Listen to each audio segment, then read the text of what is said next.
A simplicidade, o silêncio e a experiência direta são caminhos para a autorrealização.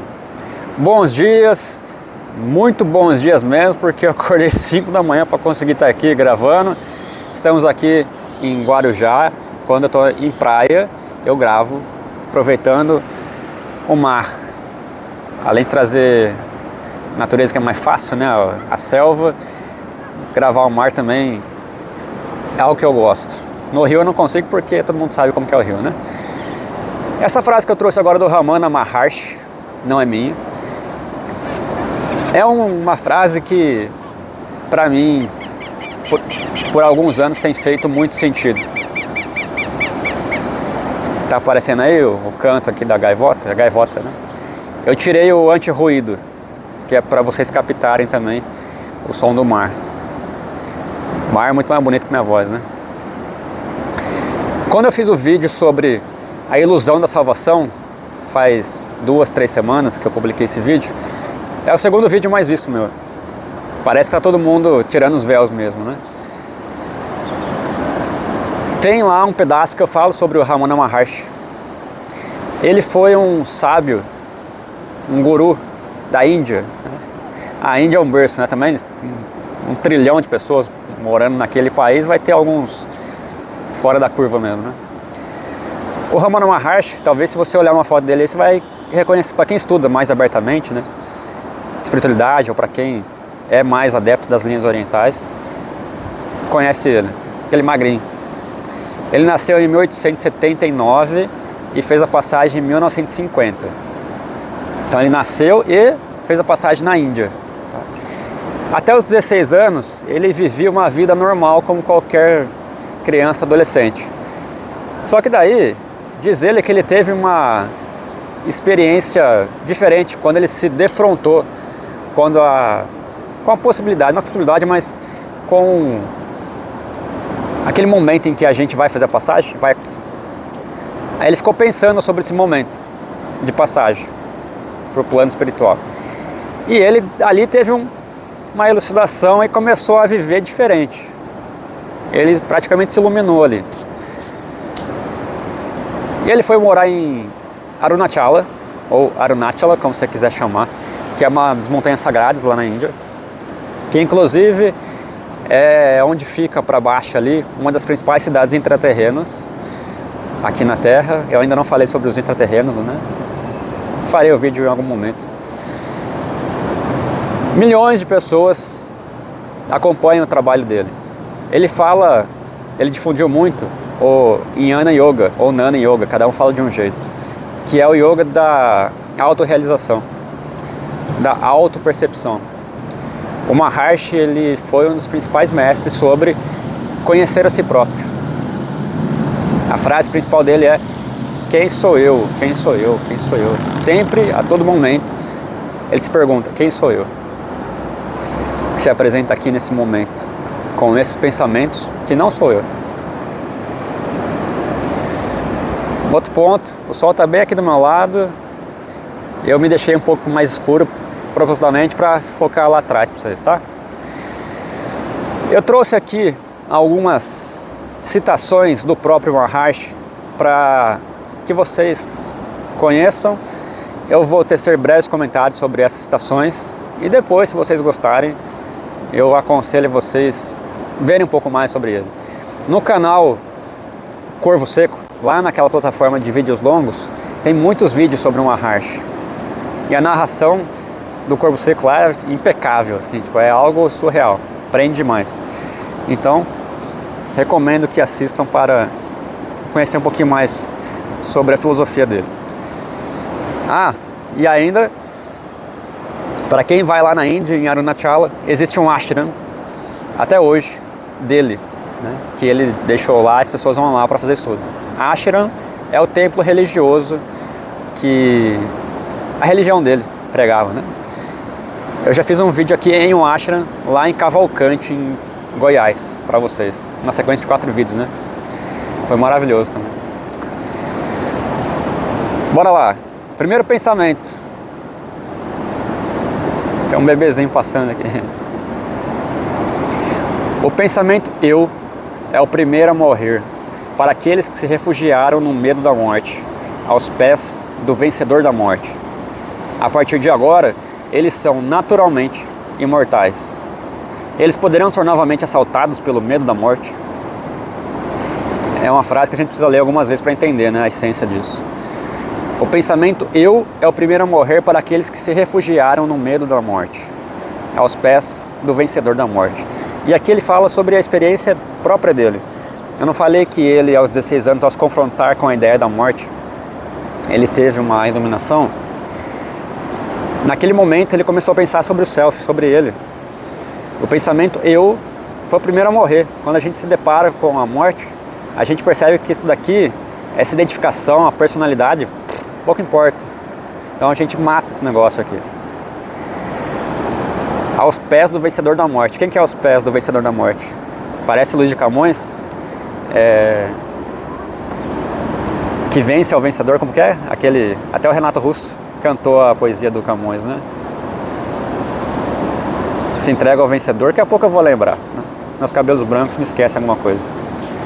Quem que é o vencedor da morte? O próprio Criador, né? Por quê? Porque nunca nasceu e nunca vai morrer. A partir de agora eles são naturalmente imortais. Quando a gente liberta disso, esquece do eu, nós percebemos que nós somos imortais. Nós somos imortais. E não estamos imortais. Porque isso daqui pouco importa, esse pedaço de carne, né? Próximo ponto. Desliguei sem querer, voltou. O devoto pergunta: havendo escutado a verdade com V maiúsculo, como pode ser que a pessoa não se mantenha feliz? Maharshi responde: porque os samsaras, as tendências mentais inatas, não foram destruídas. Enquanto existirem samsaras, haverá dúvidas e confusão. Todo esforço se dirige até a destruição das dúvidas e confusões. Os samsaras são as memórias emocionais que ficam ali se alimentando, se repetindo desde o nosso nascimento até a nossa morte psicológica. Morte psicológica por quê? Porque o nascimento e a morte é só uma ideia, uma psicologia, né? Esse nascimento, essa morte. E ele traz uma alusão muito legal aqui, para a gente se desidentificar do eu. Ele fala que nós somos lá o todo, né? Então imagina um lago que está com ondulações nesse lago. Esse lago, ao refletir o céu com nuvens, terá deformidades. Você olha para o lago e vê que o céu está deformado.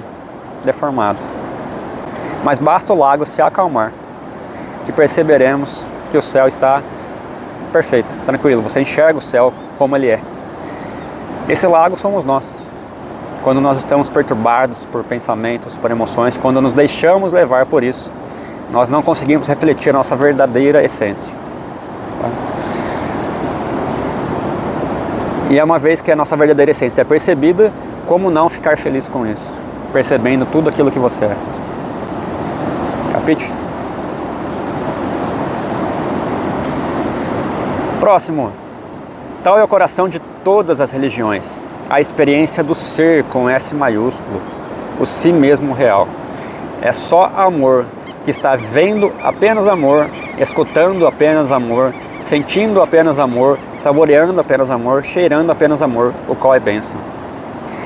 Tudo o que vemos é amor, só que o nosso ego, personalidade, não consegue captar isso. Aqui ele traz bastante da não dualidade. Maravilhoso. Oriente, muito obrigado por permanecer com a não dualidade no mundo. Ocidente ignora a não dualidade. Tudo é uma coisa só. Não existe dualidade, não existe o outro. O outro sou eu, literalmente. Quanto mais a gente expande a nossa consciência, mais percebemos que o outro, não só o outro ser, mas a outra coisa sou eu.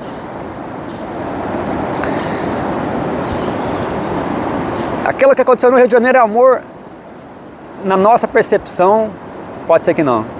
Mas elevando a nossa consciência ao todo, percebemos que só existe amor. Aquilo também é um ato de amor. Tá?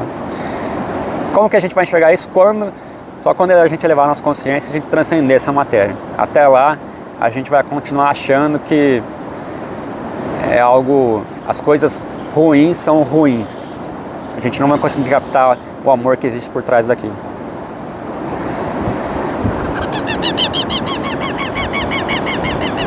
Do ponto de vista funcional, o ego, essa formação, atividade, ou de que outra maneira você queira chamá-lo, tem uma e somente uma característica.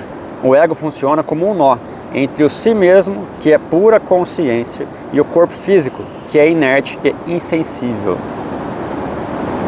Apenas se a pessoa atingir as alturas do amor, a liberação será atingida. Ele fala sobre o ego e a nossa libertação do ego.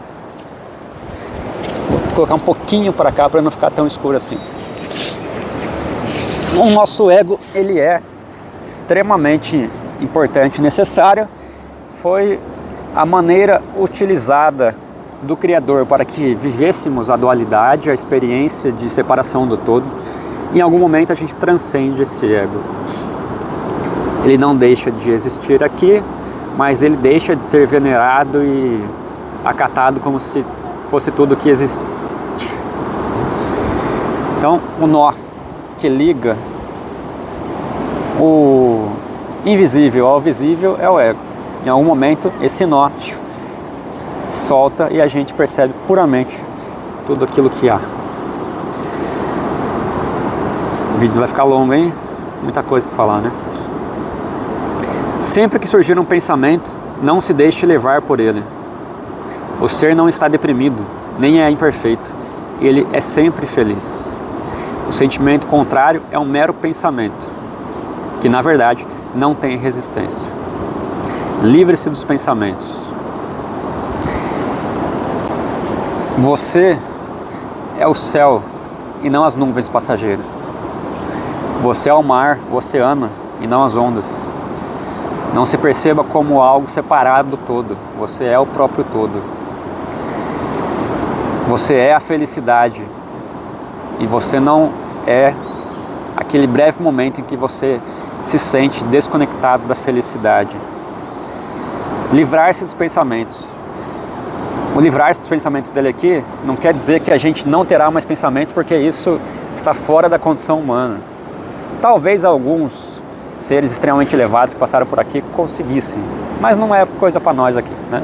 A gente vai ter muito pensamento, sim. E como que a gente se livra deles? Não aprisionando-os. Se você não os aprisionar, você os libera, deixa livre. Se você der atenção aos seus pensamentos, eles ali ficam. Assim como uma visita que você dá atenção fica, que não dá atenção vai embora. Próximo. A felicidade é a sua natureza. Não é errado desejá-la. O que é errado é procurar fora quando ela está dentro. A felicidade não é algo a ser obtido. Por outro lado, você é sempre felicidade. O desejo por felicidade nasce do sentimento de incompletude. Para quem é esse sentimento de incompletude? Investigue. Buscar a felicidade? Como assim buscar? Você já é aquilo. E a gente busca, né? A gente está lá fora, sendo que a felicidade já está aqui dentro. Falei no vídeo lá da salvação. O reino de Deus está dentro de vós. A felicidade está dentro de vós e é vós, sois vós.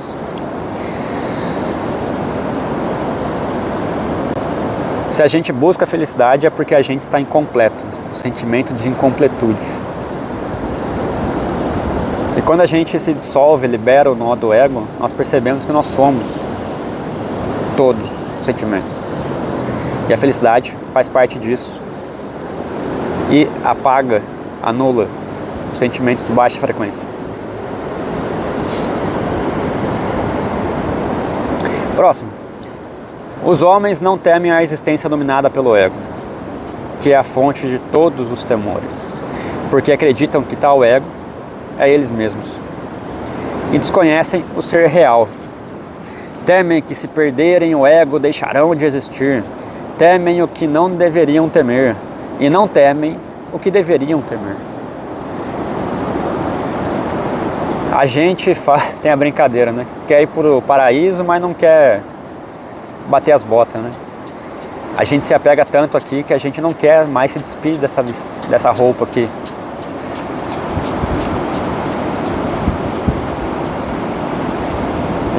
Aqui ele fala: temem que se perderem o ego, deixarão de existir. Tem uma frase que eu não lembro se era do Rumi ou se era do Gibran. Os dois têm essa alusão também, porque eles também são não dualistas, né? Momentos antes do rio adentrar no mar, ele fica com medo, ele se treme, porque ele acha que vai se dissolver, vai sumir, mas não, ele vai se tornar o mar. Capisco? Capítulo. E penúltimo: o verdadeiro conhecimento é estar desprovido tanto de conhecimento quanto de ignorância dos objetos. Conhecimento dos objetos não é o verdadeiro conhecimento, sendo que o ser brilha com luz própria. Sem nada mais para conhecê-lo, o ser é conhecimento, não é ignorância. E ele traz uma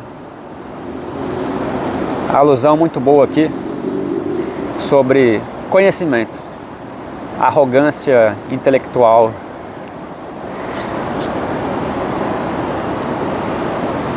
Tudo que a gente aprende aqui, um momento vai embora. Tudo que está aqui é passageiro. Então o conhecimento do passageiro, para que serve? Porra nenhuma. Em algum momento tudo isso não passará nem de lembrança. A gente nem aqui lembrará que esteve no planeta Terra, nessa vivência eterna da nossa caminhada. Lúcifer, que na verdade é a luz, Lúcifer foi só o nome que o homem deu, ele brinca que... Brinca não, né? Ele traz a realidade mesmo, que é tudo só uma ideia. Isso daqui não passa de uma ideia. E essa ideia você nem lembrará que teve aqui. Isso daqui não é real. A nossa mente, ela aprende principalmente por contraste, né? Isso daqui é claro, isso daqui é escuro, alto e baixo, é o contraste, é a separação. Só que a alma, nossa consciência, ela aprende por unidade. É tudo uma coisa só. Para finalizar, você é o ser com S maiúsculo. Nada além do ser. Qualquer outra coisa é apenas imaginação. Então, seja o ser, aqui e agora.